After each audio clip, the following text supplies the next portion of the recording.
3 December મંગળવારના રોજ રાજપાડી બિરસા મુંડા ચોકથી ઝઘડિયા સુધીની અમે જે પદયાત્રા યોજી હતી ત્યારે રાજપાડી પોલીસ ઇન્સ્પેક્ટર સુખમ ગોહિલ દ્વારા પોતે અરજદાર બનીને અમારી સામે મારા સહિત 13 લોકો પર ગુનો દાખલ કર્યો છે।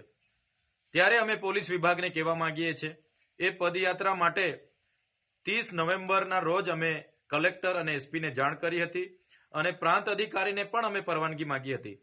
કોઈ પણ જાતના ચૂંટણી કે જાહેરનામા ન હોવા છતાં પોલીસ અધિકારીઓના નકારાત્મક અભિપ્રાયોના લીધે અમને પરવાનગી આપવામાં ન આવી હતી।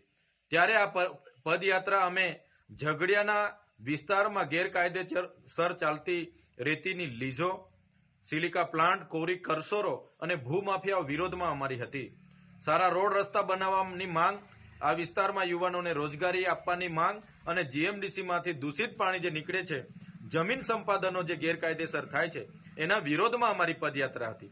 આ પદયાત્રા દરમિયાન અમે કોઈ પણ ખાનગી, સરકારી કે કોઈ પણ વ્યક્તિને અમે હેરાન કે પરેશાન નથી કર્યા કે નથી અમે કોઈ જગ્યાએ ટ્રાફિકને અડચણરૂપ બન્યા।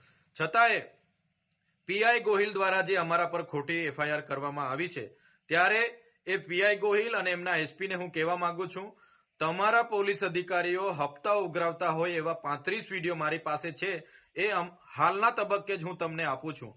તમે એ લોકો પર કાર્યવાહી કરો અને તમે જે અમારા પર ખોટી એફઆઈઆર કરીને અમારો અવાજ દબાવવાની વાત કરી છે, આ અવાજ સંવિધાનનો અવાજ છે, આદિવાસીનો અવાજ છે, આ અવાજ ભરૂચની જનતાનો અવાજ છે। એ તમારા જેવા અધિકારીઓથી દબાવવાનો નથી। તમારી જેલો મોટી કરી દેજો, અમે ટૂંક સમયમાં તમારી જેલ ભરો આંદોલન કરવા માટે આવી રહ્યા છે।